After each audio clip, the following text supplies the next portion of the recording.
Un nuevo programa de las provincias también existen. Vamos a abordar otra vez el tema de la hidrovía y también del puerto de Ituzaingó.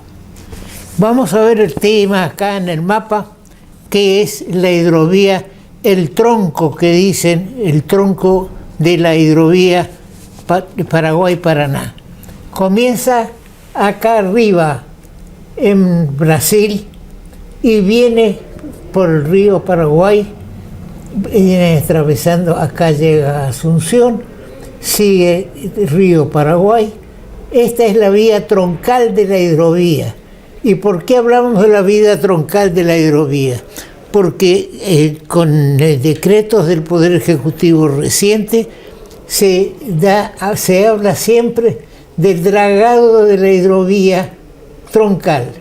Por ejemplo, acá es confluencia, acá es donde se junta el río, viene el Alto Paraná, se junta con el río Paraguay y sigue abajo siendo la hidrovía Paraguay-Paraná hasta pasar por Corrientes, Santa Fe, Entre Ríos, llega acá a Buenos Aires y llega a la salida al mar.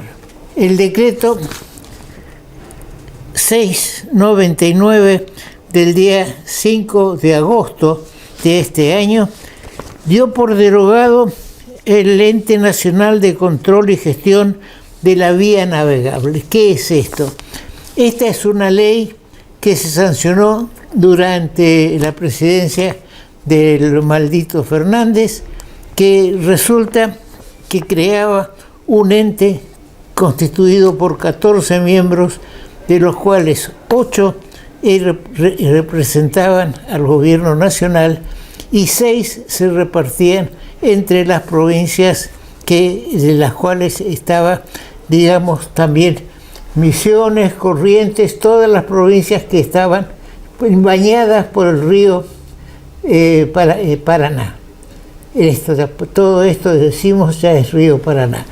Pero resulta que en todo momento y en documentación accesoria a este decreto se habla del dragado y balizamiento de la red troncal, es decir, la que estábamos marcando recién, la red troncal de la hidrovía Paraguay-Paraná, y habla de llamar a licitación, y vamos al mapa otra vez, llamar a licitación desde Confluencia, es decir, a la altura de Paso de la Patria, desde Confluencia hasta la desembocadura de la hidrovía Paraguay-Paraná, es lo que podríamos llamar la salida al océano. Es decir, que si se va a dragar únicamente esta parte, ¿qué pasa con el Alto Paraná que llega hasta el puerto de Ituzaingó? El puerto de Ituzaingó es una inversión muy grande que ha hecho la provincia, indudablemente pensando en que se iba a sacar por ahí toda la producción del aserradero que se instaló en Gobernador Virasoro con capitales belga y austríacos. Ahora veamos el tema de las alturas del río según el informe del día de hoy de la Prefectura Naval Argentina, de la Autoridad Marítima. En el puerto de Posadas hay 9 metros con 89. ¿Cuánto hay en Ituzaingó? 0,6. Es decir, que no alcanza al metro. Después tenemos Itaibaté, 0,7. Después Itatí reporta ya por digamos, de la parte que viene del río Paraguay, tiene 1,76 m, Paso de la Patria 1,42, Corrientes 1,34, y ya todo digamos, desde Confluencia hasta la desembocadura, llegando, no baja de un metro. Es decir, que el gobierno de la provincia, y reitero el llamado de atención que hice en el programa anterior, si el gobierno de la provincia no se interesa ante el gobierno nacional para que el dragado, vamos al mapa, para que el dragado no solamente se haga de confluencia para abajo, sino también que se drague el Alto Paraná para llegar hasta por lo menos hasta el puerto de Ituzaingó. En recientes declaraciones que hizo el intendente Valdés, hermano del gobernador, por medio radial, habló de que el puerto de Ituzaingó está en una parte profunda que no le va a afectar ni las bajantes. Es decir, que el puerto está donde hay agua. Pero si no hay agua, desde el puerto saliendo hacia el, digamos, recorrido hasta llegar a confluencia, el puerto no va a tener salida, no va a poder salir, quedarán las barcazas en el puerto, o si no, con un calado muy inferior al que pueden tener las barcazas. Es decir, que hay que interesarse, señor gobernador, señor intendente de Ituzaingó, usted debe bregar para que se drague también dragado y balizamiento del Alto Paraná al Alto Paraná, es decir, desde abajo de la represa, toda esta parte de Ituzaingó hasta confluencia. Si no, el puerto de Ituzaingó no va a tener movimiento. Y las cargas que van a venir desde, digamos, de esta fábrica, van a preferir venir a Corrientes, que son casi 350, 400 kilómetros de Virasoro a Corrientes, donde en Corrientes hay 1,34 m, y ya ahí ya entra, encima comienza el dragado que se va a licitar. Es decir, que cuando se hace una obra de la importancia del puerto de Ituzaingó, hay que también tener en cuenta qué va a pasar con el río. Si el río no va a ser suficientemente navegable para barcazas, por lo menos, no digamos, sino de 5 o 6 pies, es decir, 1,80 m, 1,60 m, entonces las barcazas van a tener que salir a media carga desde el puerto de Ituzaingó. Es cierto, como dice el intendente, de que es más conveniente Ituzaingó que Posadas, que son $5,5 por tonelada, porque se evita todo el sistema de esclusas que hay que bajar cuando se va a Posadas. Por eso esta fábrica mandó un embarque a Posadas y después viene a Corrientes. ¿Por qué digo que es inútil esa diferencia de $5? Porque si van a Posadas, tienen que bajar y también tienen que navegar la parte, acá está Posada, también tienen que navegar esta parte. Pero si en esta parte no hay calado suficiente, no pueden, no se gana nada con ir ni a Posadas o a Ituzaingó. Por eso hay que hacer rendir al puerto de Ituzaingó, y para eso es necesario que el gobierno de la provincia tome las cosas con fuerza y exigir que el dragado, la licitación de dragado que se va a realizar próximamente, también incluya la parte del Alto Paraná para dar salida por el puerto de Ituzaingó. Si no, va a convenir siempre a esta fábrica traer los containers, los contenedores, traerlos hasta la ciudad de Corrientes, hasta el puerto de Corrientes. Eso va a ser un trastorno porque aumenta el costo del transporte, pero de todas maneras le va a permitir salir una barcaza con contenedores con 30, 40 toneladas cada uno de porte. Les va a convenir salir con, digamos, con mucha carga, con calado suficiente, y no estar restringido, porque si van a salir desde Ituzaingó van a tener que salir a media carga para poder pasar todo esto que acabamos de señalar, que tienen menos de 1 metro, digamos, salvo el puerto de Itatí, todos los demás están menos de un metro de profundidad. Vamos a un corte.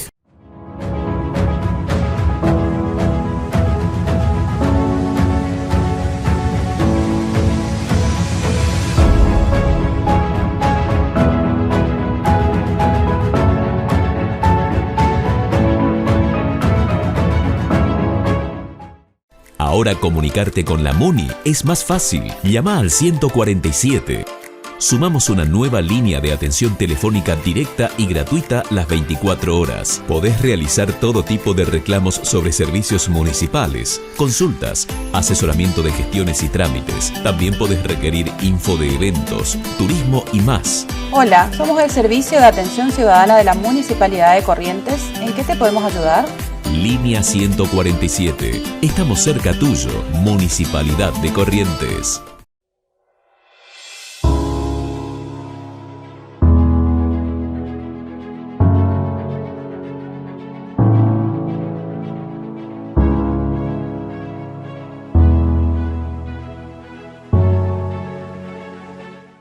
Como a nuestro país no le faltaba nada para vivir en un estado de angustia y exaltación, surgió el tema de un presidente golpeador.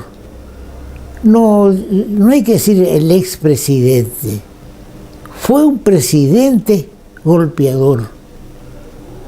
Resulta que ahora su mujer, creo que están casados en París, su esposa, primera dama, que lo acompañó en todos los viajes al exterior, que fueron muchos, resulta que lo denuncia ahora penalmente como que que la estaba golpeando, y muestra una cara golpeada, una axila y un brazo también con moretones y demás, y habla de una agresión física y moral durante mucho tiempo.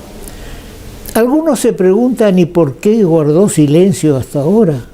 Por una simple razón: denunciar al presidente con mandato en ejercicio del poder, denunciarlo por malos tratos, es algo que no cabe dentro de la lógica. No podía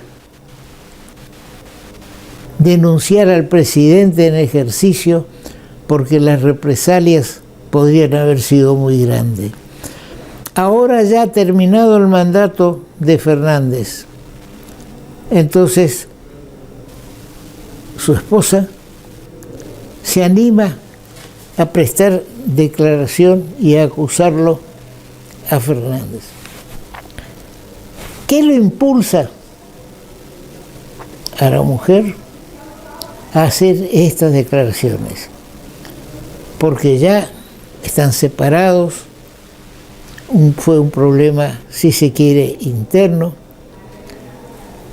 ¿No habrá, como dejó traslucir el mismo Fernández, intereses de por medio? Indudablemente al PJ le vino de perillas este tema, porque entre Cristina y Fernández ya existían problemas desde el primer día que asumió, hace más de 4 años, desde el primer día que asumió Fernández. Es decir, que Cristina hizo lo que en su momento hizo acá el gobernador Ricardo Colombi. Cristina nombró candidato a presidente y lo hizo coronar presidente a alguien que hasta entonces se mostraba sumiso y obediente a todo lo que el kirchnerismo, ya sea Kirchner presidente o Cristina presidente. Entonces le dieron hasta la presidencia del Partido Justicialista. Total, a Fernández, pensó Cristina, lo manejo yo. Y ahí se equivocó. Como también le ocurrió eso a Ricardo Colombi con su primo Arturo Colombi. Lo dejó, no pudiendo ser reelecto una vez más. Colombi, Ricardo, ¿a quién nombra como su sucesor? A su primo. Pero mirá, le habrá dicho, vos estás un mandato para que yo pueda volver a ser otra vez gobernador. Sí, sí, cómo no, de acuerdo. Después, sentado Arturo en el sillón, le tomó el gusto a ser gobernador y ya no era obediente a las indicaciones de Ricardo. Y también pretendió ser reelecto y no cumplir con lo que habían pactado de estar un periodo y dejarlo de nuevo a Ricardo. Las cosas se dan vuelta. Una cosa es lo que yo prometo si llego al poder y otra cosa es lo que yo hago una vez que llegué al poder. Lo mismo le está pasando a Milei, Milei prometió muchas cosas antes de asumir. Ahora las cosas se dio cuenta que no todo es tan fácil como hacer un buen discurso o una buena, un buen debate en televisión. Y la otra cosa es sentarse y tener las riendas del gobierno y tener la capacidad de decidir qué es lo que se va a hacer y qué es lo que no se debe hacer. En estos momentos hay dos Caputos alrededor del presidente. Uno, mi tocayo Toto Caputo, está de ministro de Economía. El otro Caputo, un joven que no alcanza los 40 años y que parece que es un estratega político o se la da de estratega político y parece que lo es. En pareja o digamos cercano, en pareja me refiero a que trabajan conjunto, no con otro sentido. En pareja con Karina, la hermana del presidente, prácticamente la parte política la manejan ellos dos. Y ahí vienen los choques con algunos de los ministros, en especial el choque con Diana Mondino, la ministra de Relaciones Exteriores. Bien, ahora, ¿qué va a ocurrir con Fernández? A Fernández a principio de este año, ya terminado su mandato, lo forzaron, según los comentarios periodísticos, lo forzaron a que renuncie a la presidencia del Partido Justicialista. Bien, en vez de renunciar, pidió una licencia, solicitó una licencia. Ahora, ya con todo lo que está ocurriendo, ya le piden la renuncia y ya renunció a la presidencia del Partido Justicialista. Ahora, ¿qué pasa con Fernández, profesor de Derecho Penal en la Universidad de Buenos Aires y también en una universidad de España? ¿Continuará enfrentando a los alumnos o los alumnos irán a la cátedra de Fernández en la Universidad de Buenos Aires o en la Universidad de España? ¿Quién lo sabe? ¿Qué van a hacer las universidades ante al destape de la inmoralidad de Fernández de tenerla a su esposa? Algunos dicen que no eran esposa, pero se casaron en París. Van a seguir manteniéndolo. Incluso tiene designaciones de profesor honorario de academias y demás. Ya hay comentarios de que le van a quitar el Club Argentino Junior, el que era partidario el presidente Fernández, resulta que lo tiene como socio honorario y ya están conversando de quitarle el tema de socio honorario. Todo se le dio vuelta a Fernández, pero eso pasa cuando se pone un testaferro. Siempre el testaferro tiene la tentación de quedarse con lo que se pone a su nombre y que no es de él.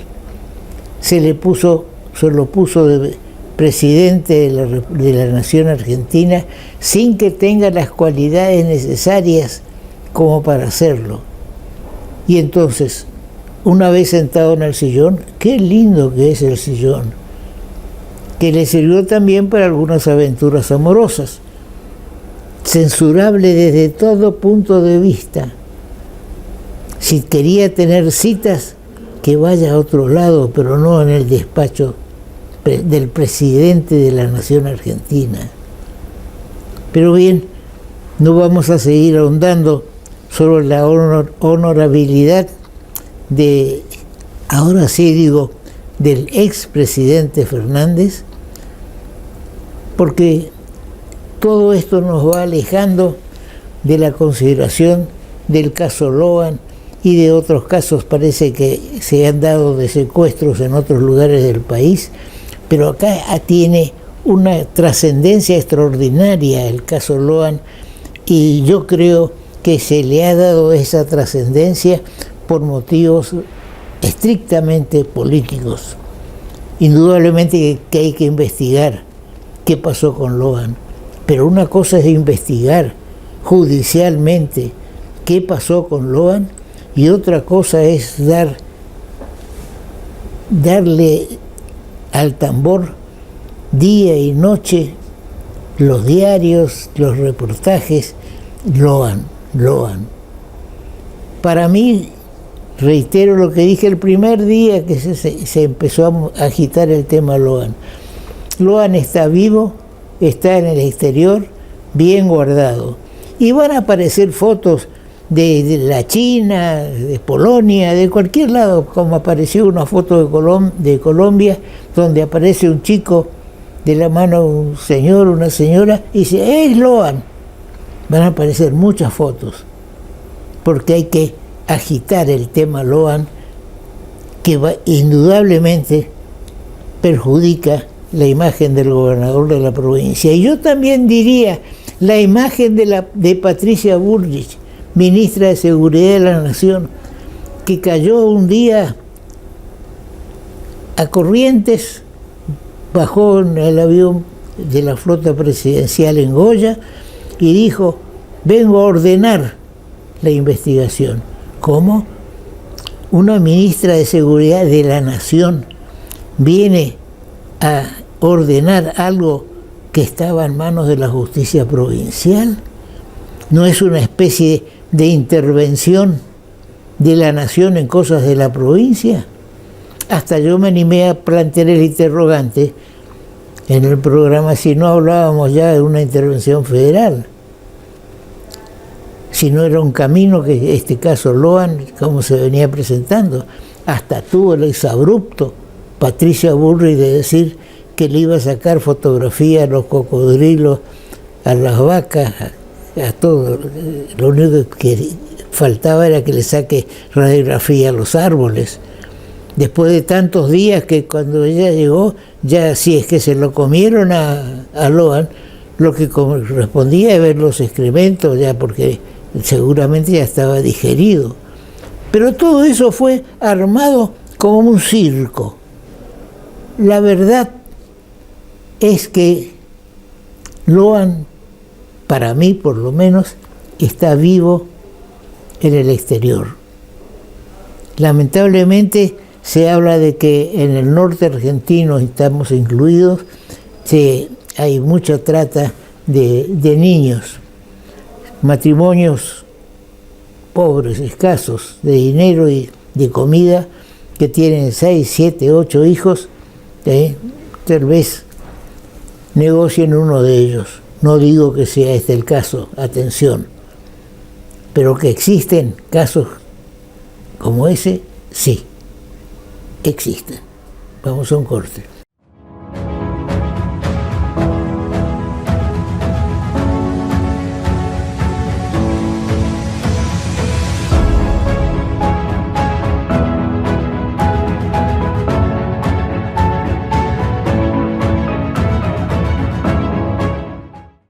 Ahora comunicarte con la MUNI es más fácil. Llama al 147.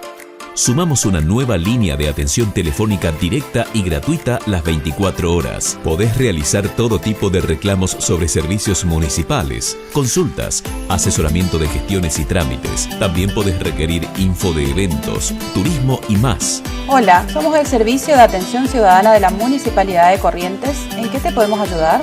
Línea 147. Estamos cerca tuyo, Municipalidad de Corrientes.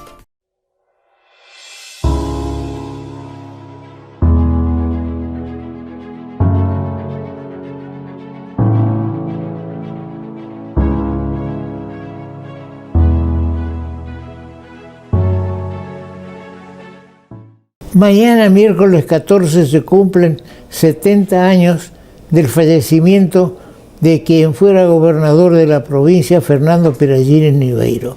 Hay una comisión de homenaje permanente, de homenaje al doctor Fernando Perallini Niveiro, ex gobernador de la provincia. Esta comisión todos los años organiza un acto de recordación del doctor Perallini Niveiro, de Fernando, y se va a realizar el día de mañana, miércoles 14, en el lugar donde está instalado el busto. Estuvo con nosotros el presidente actual de la comisión de homenaje, el doctor Yamir Machado.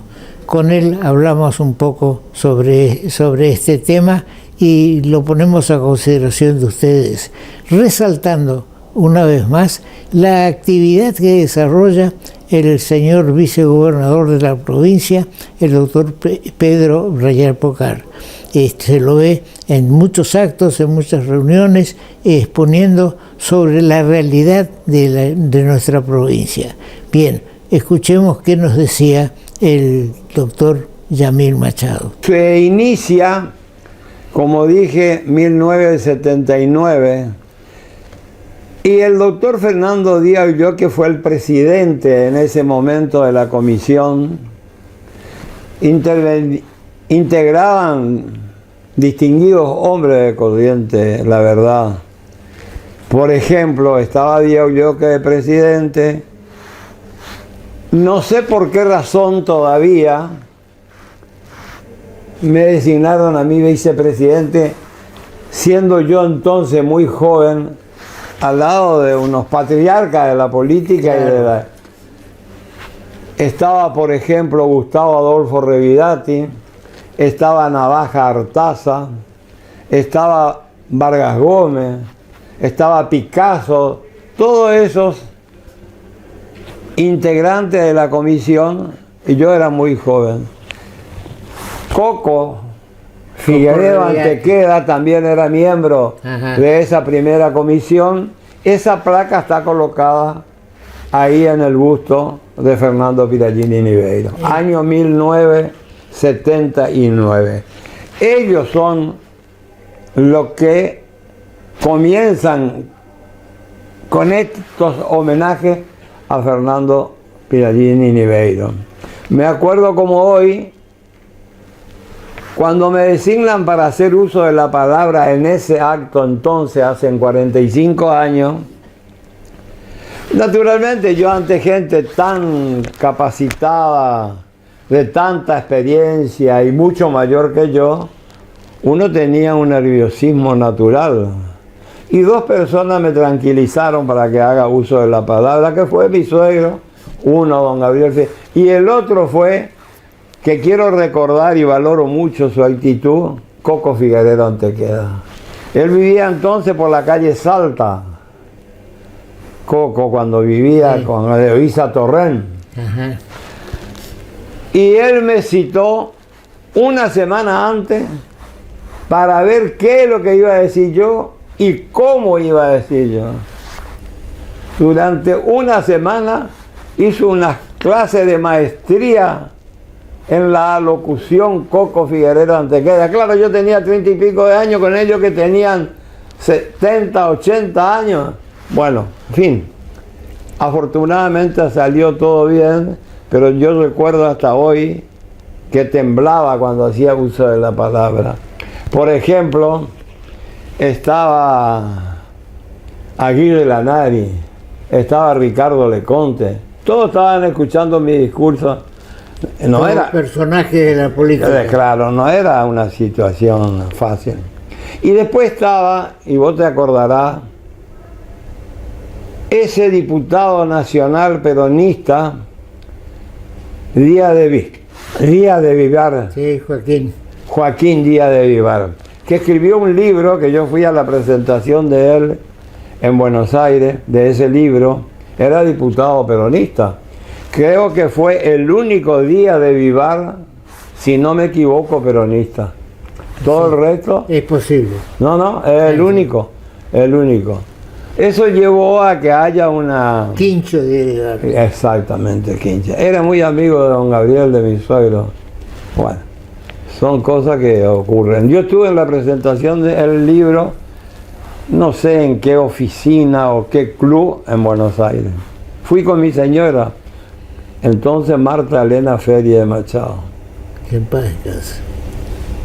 Bien, ahora, ¿cuándo es el día que se va a hacer el acto? El acto va a ser el día miércoles 14 de agosto, ahora del 2024, que se van a cumplir los 60 años del fallecimiento. Desde entonces, desde aquel inicio hasta hoy, venimos rindiéndole homenaje a Fernando Piragini Niveiro porque entendemos que en realidad inicia una época progresista en el gobierno de Corrientes. El desarrollismo, todos sabemos, fue un adelanto dentro de la concepción política que se manejaba. Bueno, nosotros reconocemos esa circunstancia.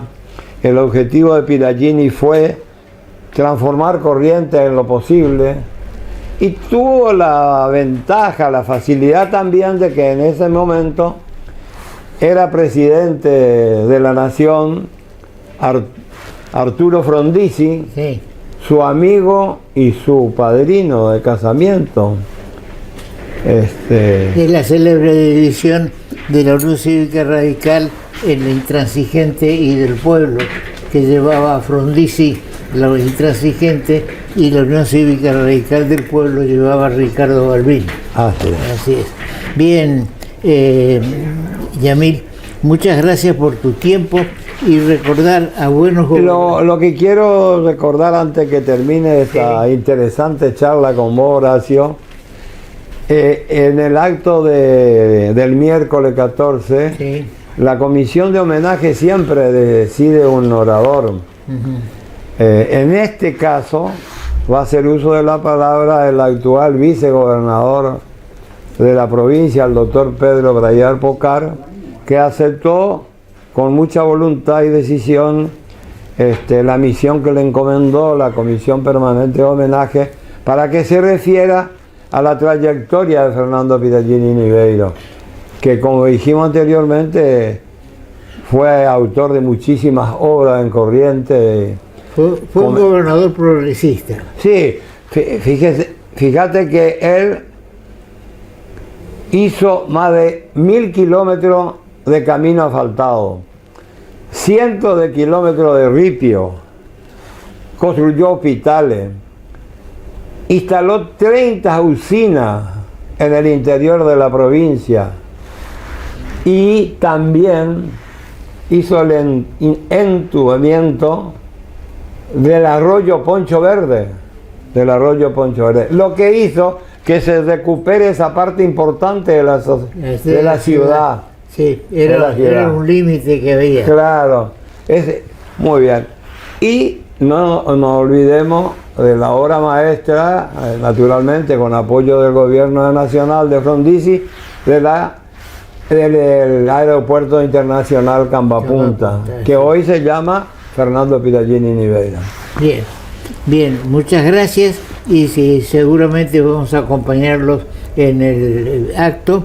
Y está invitado especialmente Horacio, bueno, como todos los años, que vos concurrís al acto de homenaje. Bien, destacable de que sea el vicegobernador que está muy activo, Pedro Breder Porcar.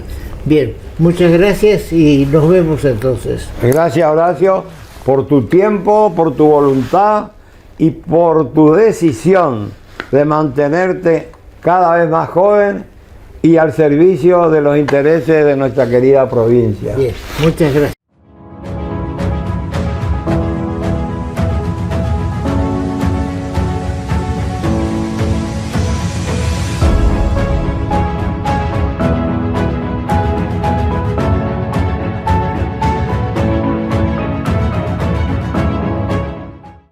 Ahora comunicarte con la MUNI es más fácil. Llama al 147. Sumamos una nueva línea de atención telefónica directa y gratuita las 24 horas. Podés realizar todo tipo de reclamos sobre servicios municipales, consultas, asesoramiento de gestiones y trámites. También podés requerir info de eventos, turismo y más. Hola, somos el Servicio de Atención Ciudadana de la Municipalidad de Corrientes. ¿En qué te podemos ayudar? Línea 147. Estamos cerca tuyo, Municipalidad de Corrientes.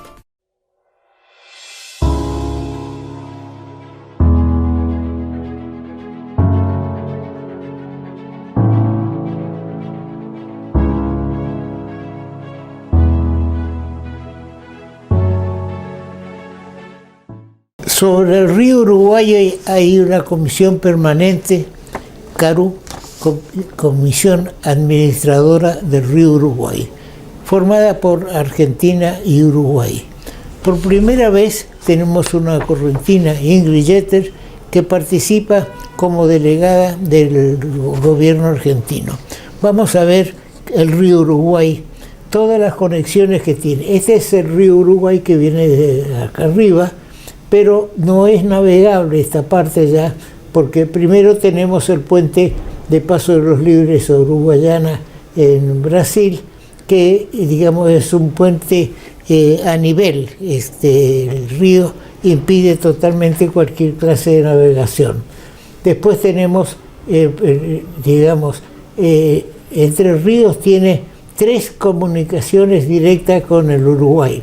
Una acá en Salto Grande, que digamos la parte de arriba del Salto Grande sirve de conexión con Concordia, que es una ciudad grande de Entre Ríos. Después tenemos otra que es de Colón, Paysandú, y otra que va de Gualeguay a Fraiventos.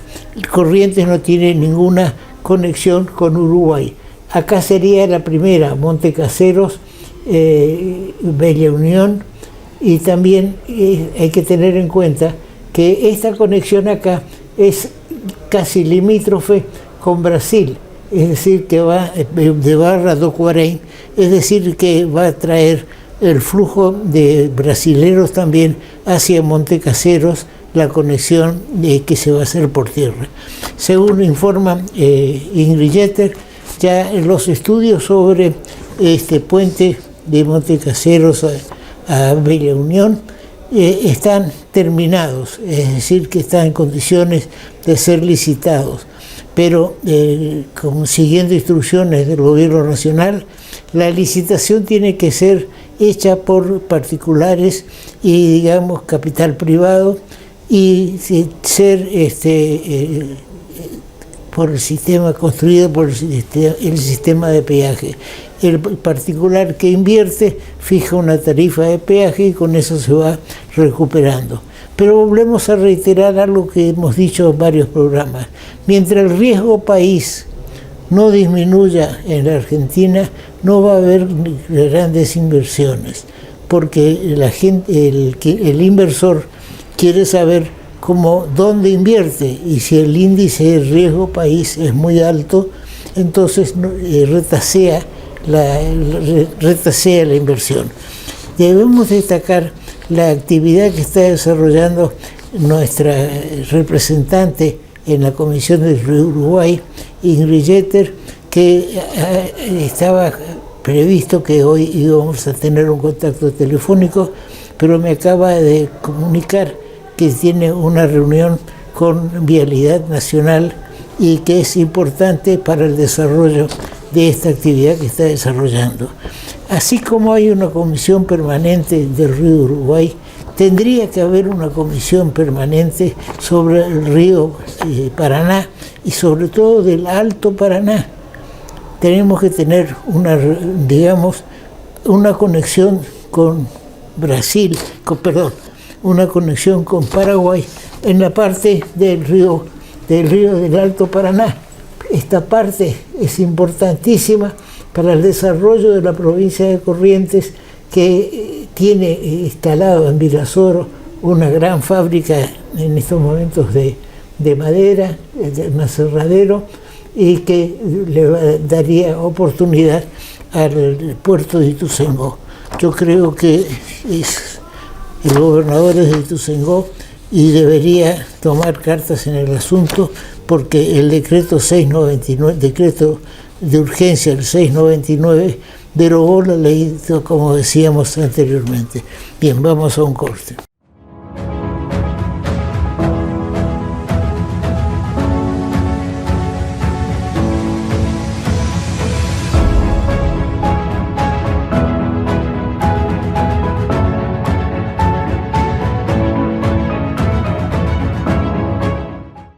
Ahora comunicarte con la MUNI es más fácil. Llama al 147.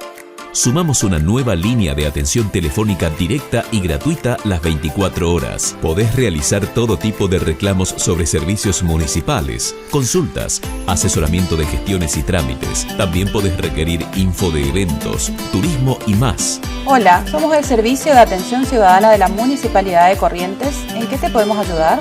Línea 147. Estamos cerca tuyo, Municipalidad de Corrientes.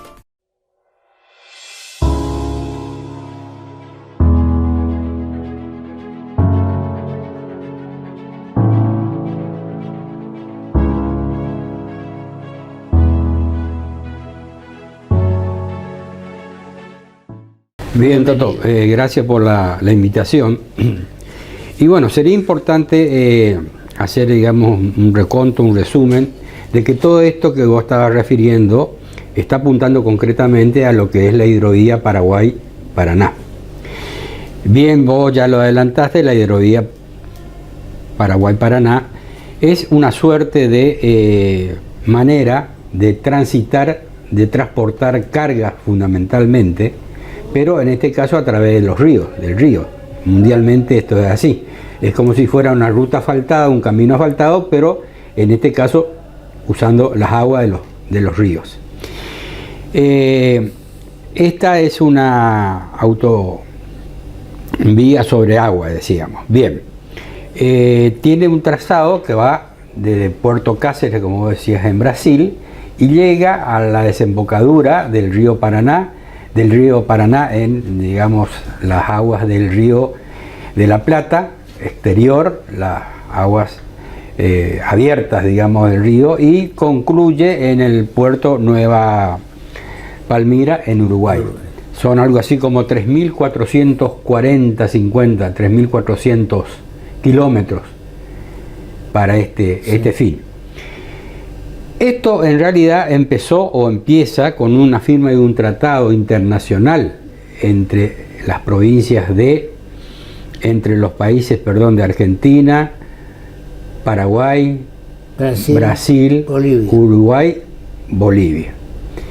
Esto, bueno, fue un evento importante que se desarrolló en su momento en la provincia de Mendoza. En realidad no sé por qué se terminó firmando en Mendoza, cuando esta es la región que está enclavada. En Las Leñas se firmó. Exactamente, en el año 1992, pero después pasaron 2 años más para que saliera la ley aprobatoria de este convenio internacional. También hubo una reunión en Corumbá, donde estuvieron incluso presentes empresas de navegación locales. ¿Sabés por qué fueron a Las Leñas? No. Porque Las Leñas es más lindo que otro lado. Ah, bien. Entonces es más lindo juntarse en un lugar lindo que en un lugar realmente necesario. Pero habrá habido otro condimento, porque también tendríamos en este caso las cataratas del Iguazú, por decir, sí. que siempre históricamente fueron lindas.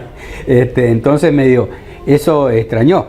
Lo cierto es que transcurrió ese tiempo, del año 92 que se firmó el tratado, hasta la aprobación legislativa, que obviamente habrá tenido la necesidad de la correspondencia de otras aprobaciones legislativas en los países que integraban esta firma.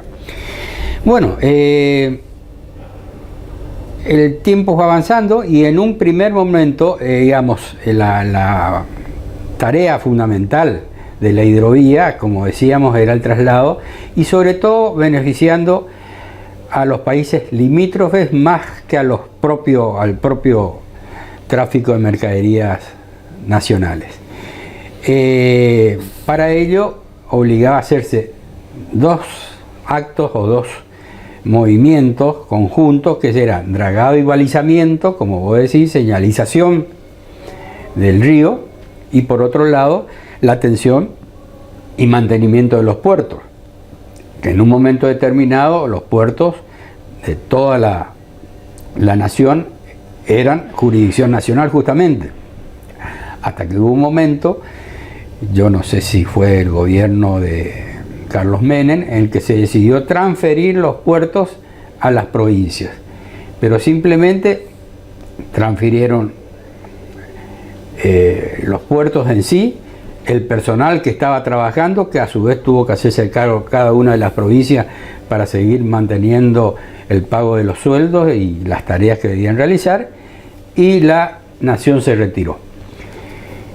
Pues bien, en un momento determinado hubo una empresa de origen belga, tengo entendido, que se encargó y fue contratada para el dragado y balizamiento, sobre todo por tener una infraestructura importante en materia de barcos, barcazas, maquinaria destinada a este fin.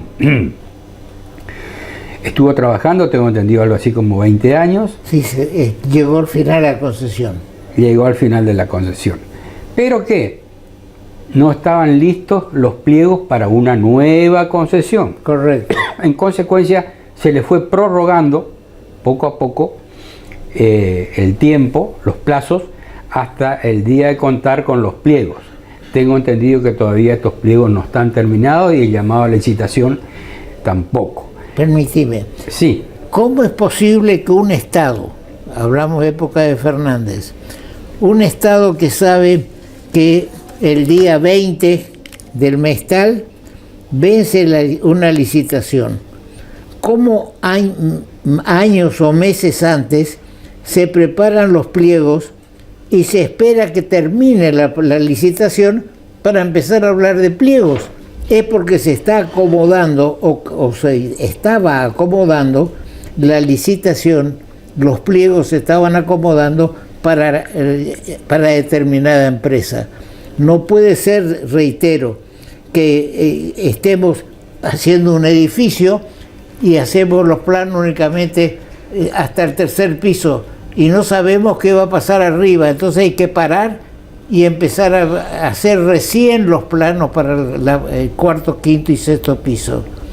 Entonces, ahí hay una falla grande del gobierno de Fernández, un camino más a lo que se dice de la corrupción que hubo en el gobierno anterior. Te sigo escuchando. Bueno, ahí entrando ya en este aspecto también es de hacer notar que aparece el factor político en el sentido de política de Estado en cuanto a cómo se quiere implementar determinadas actividades, particularmente estas. En el gobierno de Fernández, bien lo adelantaste vos, en el año 2021, que fue a poquito de asumir y fue en un acto en el que concurrió Fernández cuando asumía el nuevo gobernador de la provincia de Santa Fe, y medio lo único que trató en su discurso fue este tema, diciendo que se iba a manejar por el Estado una suerte de estatización, en principio, sin perjuicio que después se haga la licitación, por parte del Estado Nacional, pero anunció en ese momento que a su vez la hidrovía debía ser manejada por las provincias linderas al río Paraná, que son las que citaste vos recientemente. y que ellas debían administrar y encargarse. Por eso es que se crea este ente nacional, que vos lo dijiste, que recientemente fue derogado, para trabajar. Hacía hincapié en su mensaje que esto iba a estar centrado en la provincia de Santa Fe por tener los puertos internos, digamos, más importantes de la trayectoria del río. Ahora bien, agregó además que esto iba a ser coparticipable con el resto de las provincias, y fueron así como aparecieron las 7 provincias restantes integrando este organismo, que básicamente iba a tener como fin manejar el funcionamiento de estas tareas de dragado, balizamiento, atención de los puertos, de todo el tramo que recorre el río Paraná en esta hidrovía. Se empezó a trabajar en eso, pero fue muy poca la participación, digamos, a pesar de estar en los papeles las provincias integradas a este ente nacional, con un gran decreto que reglamentaba sobre todas las actividades que iba a tener y ampliadas inclusive a otras tareas, pero las provincias no han tenido mayor participación. La experiencia a mí me dice, cuando fui ministro entre los años diciembre de 2005 y diciembre de 2009, en haber recibido invitaciones, haber presenciado y asistido a reuniones. Para nada. La provincia de Corrientes, por lo menos, no tuvo participación, a pesar de indagarse, preguntar, ver qué pasa, cómo está esto. No hubo. Y ya tenía los puertos transferidos al Estado provincial, sin perjuicio de que básicamente el único que se desarrolló y mantuvo, inclusive con transferencia dominial del predio donde está asentado en la costanera, el que subsistió. El resto de los puertos generalmente fueron transferidos por convenio, una suerte de préstamo de uso, por decir, a los municipios, pero claro, esto necesita asistencia económica importante para reactivar puertos. Y además, la poca actividad o demanda de puertos, a pesar de ser el transporte fluvial el más barato que se pueda conseguir para el traslado de mercadería sobre todo, hizo que los puertos prácticamente en la provincia de Corrientes no se desarrollaran. Subsistió se está trabajando, como bien lo citaste vos, con los inconvenientes que vos también bien lo mencionaste, del puerto de Ituzaingó, y otro a largo plazo, porque todavía no conozco que se haya activado, un puerto en la localidad de Santa Lucía, sin perjuicio de este otro que está acá también dando vuelta, pero que con vos concurrimos a ver, ¿no es cierto?, el Sombrero, sí, que es todavía el predio es propiedad privada, así que ni siquiera nos permitieron acceder a la zona de puerto. Ahora dice que el puerto, el puente Goya, de Goya, Reconquista, ya está ahí, hay documentación técnica puesta, ya estaría analizado el puente. ¿Tenéis noticias de eso? ¿Estamos hablando del puente o del puerto? Del puente. El puente Goya, sí, Reconquista es un puente que cuenta y tiene un proyecto ejecutivo, que no es por jactarme, pero tuve la suerte de comandar esa gestión, y fue entregado a la provincia, y la provincia, yo personalmente concurrí a la Intendencia de La Valle a llevarle el puerto, el proyecto, que además incluía una defensa costera largamente reclamada por los vecinos de La Valle, porque el río venía avanzando hacia el centro, digamos, de la ciudad. ¿Eso es La Valle, no precisamente Goya? No, eso es La Valle que está a unos 20 kilómetros, digamos.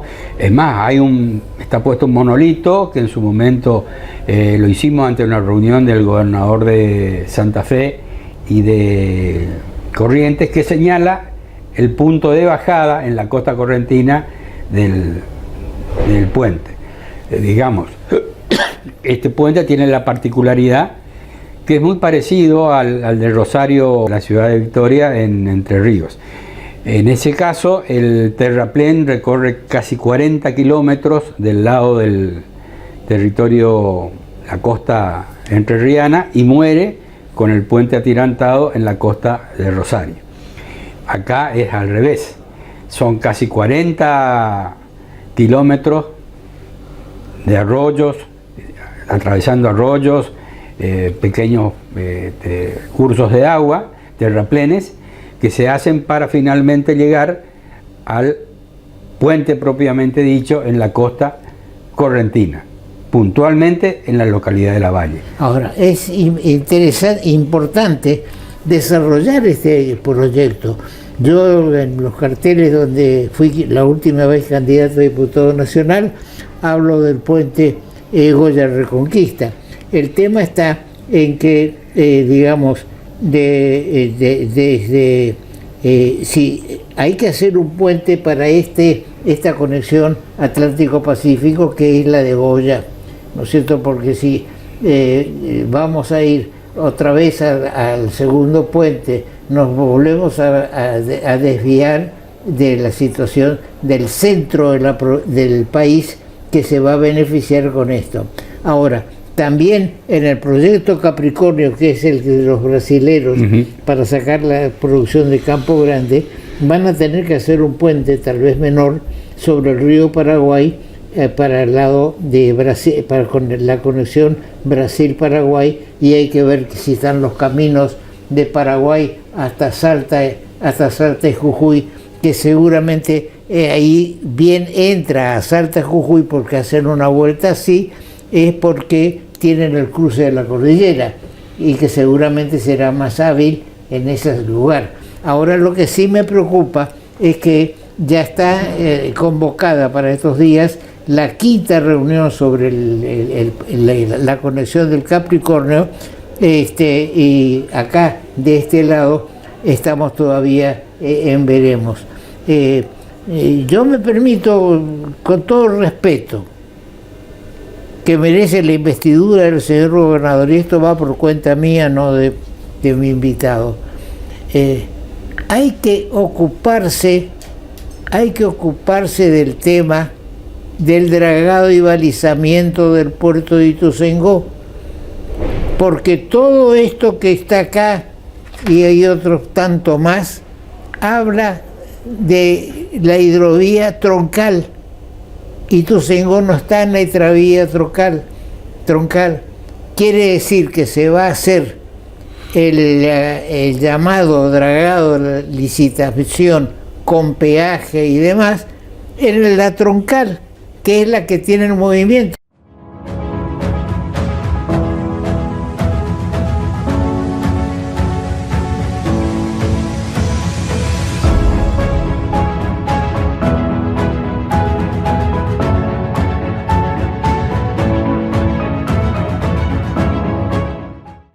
Bien, damos fin al programa del día de la fecha, queriendo destacar que el único diario que destacó el tema de la hidrovía es el diario Norte de Corrientes del día domingo, donde hay una amplia explicación sobre lo que representa el decreto 699 para Corrientes. Atención, el 699,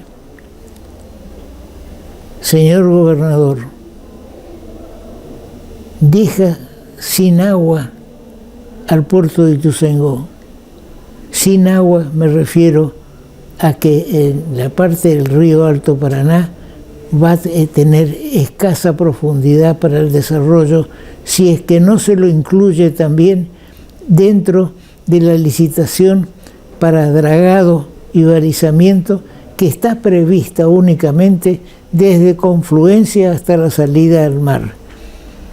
Entonces, vía ministro de Obras Públicas hemos tratado de comunicarnos con el ministro de Obras Públicas, no fue posible, y también con el intendente de Ituzaingó, pero esperemos que este programa, que seguramente lo vamos a repetir porque es importantísimo todo este tema de la hidrovía, que no debe ser desatendido, y sobre todo es importantísimo que en los pliegos que se están preparando para la licitación del dragado desde el confluencia hasta la salida al mar, digamos, está incluido también la del Alto Paraná.